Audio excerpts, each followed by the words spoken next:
మనిషి చనిపోయిన తరువాత పునర్జన్మ ఎలా దొరుకుతుందో మీకు తెలుసా?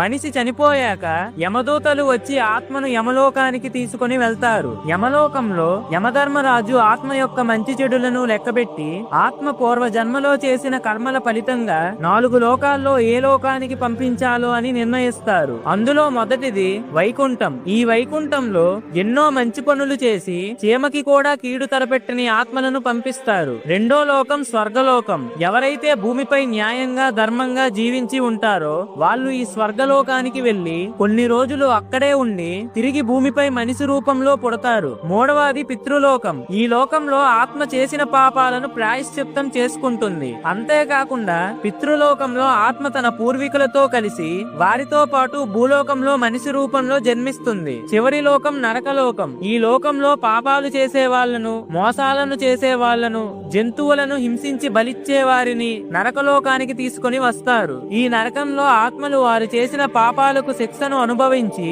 మళ్లీ భూలోకంలో 84 లక్షల